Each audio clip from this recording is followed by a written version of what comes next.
दाखापुर गांव में राहुल नाम का एक हलवाई रहता था। वह खूब बढ़िया और स्वादिष्ट मिठाइयाँ बनाने के लिए जाना जाता था। इसी वजह से उसकी दुकान पूरे गांव में मशहूर थी। पूरा गांव उसी की दुकान से मिठाई खरीदता था। वह और उसकी पत्नी मिलकर शुद्ध देसी घी में मिठाइयाँ बनाते थे। इससे मिठाइयाँ काफ़ी अच्छी और स्वादिष्ट बनती थी। हर रोज शाम होते होते उसकी सारी मिठाइयाँ बिक जाती थी और वह अच्छा मुनाफा भी कमा लेता। मिठाइयों से जैसे ही आमदनी बढ़ने लगी, राहुल के मन में और पैसा कमाने का लालच आने लग गया। अपने इसी लालच के चलते उसे एक तरकीब सूझी। वह शहर गया और वहां से एक दो चुंबक के टुकड़े लेकर आ गया। उस टुकड़े को उसने अपने तराजू के नीचे लगा दिया।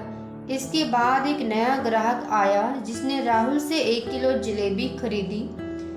इस बार तराजू में चुंबक लगाने की वजह से राहुल को अधिक मुनाफा हुआ।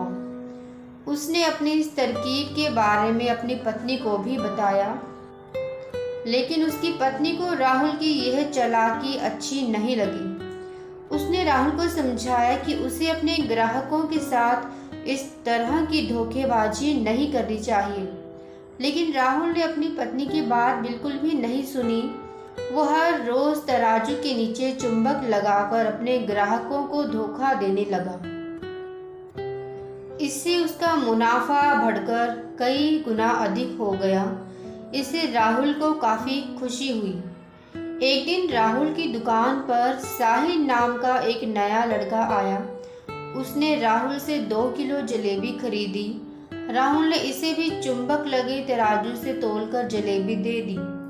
साहिल ने जैसे ही जलेबी उठाई, उसे लगा कि जलेबी का वजन 2 किलो से कम है। उसने अपना शक दूर करने के लिए राहुल से दोबारा से जलेबी को तोलने के लिए कहा। साहिल की बात सुनकर राहुल चिढ़ गया। उसने कहा, मेरे पास इतना फालतू समय नहीं है कि मैं बार बार तुम्हारी जलेबी ही तोलता रहूं। इतना कहकर उसने साहिल को वहां से जाने के लिए कह दिया। राहुल मिठाई वाले की बात सुनने के बाद साहिल जलेबी लेकर वहां से चला गया। वह एक दूसरी दुकान पर गया और वहां बैठे मिठाई वाले से अपनी जलेबी तोलने के लिए कहा। जब दूसरे दुकानदार ने जलेबी तोली तो जलेबी सिर्फ 1.5 किलो ही निकली। अब उसका शक यकीन में बदल गया था। उसे पता चल गया कि राहुल मिठाई वाले के तराजू में कुछ गड़बड़ जरूर है। अब उसने तराजू की गड़बड़ को सबके सामने लाने के लिए खुद एक तराजू खरीद लिया और उसे ले जाकर राहुल मिठाई वाले की दुकान के पास ही रख दिया। फिर साहिल अपने सभी गांव के लोगों को वहां पर इकट्ठा करने में लग गया। जैसे ही लोगों की थोड़ी भीड़ बढ़ने लगी तो उसने गांव के लोगों को कहा कि आज मैं आप सभी लोगों को एक जादू दिखाऊंगा। यह जादू देखने के बाद बस आप लोगों को राहुल मिठाई वालों से खरीदा गया सामान एक बार इस तराजू में तोलना होगा। तब आप लोग देखेंगे कि कैसे राहुल मिठाई वाले के तराजू में तोली गई मिठाइयाँ इस दूसरे तराजू में अपने आप ही कम हो जाती हैं। कुछ देर बाद 1-2 लोग मिठाई लेकर साहिल के पास पहुँचे तो उसने ऐसा करके भी दिखाया। इसके बाद राहुल की दुकान से जिसने भी मिठाई खरीदी थी सभी ने साहिल के तराजू में तोलकर देखा तो सबकी मिठाइयाँ 250 ग्राम से लेकर आधा किलो तक कम निकली। ये सब देखकर लोगों को काफ़ी हैरानी हुई। अपनी दुकान के पास ही यह सब होता देख राहुल मिठाई वाला साहिल से झगड़ा करने लगा। उसने लोगों को बताया कि साहिल यह सब नाटक कर रहा है अपनी बात को सही साबित करने के लिए। साहिल सीधे राहुल मिठाई वाले का तराजू लेकर आया और तराजू में लगा चुंबक निकालकर सबको दिखाने लगा।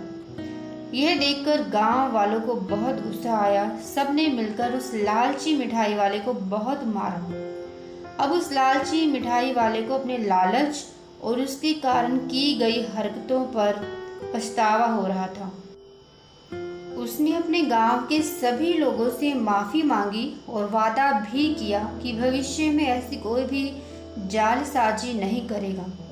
राहुल की इस धोखेबाजी से पूरा गांव नाराज था, इसलिए लोगों ने उसकी दुकान पर जाना काफ़ी कम कर दिया।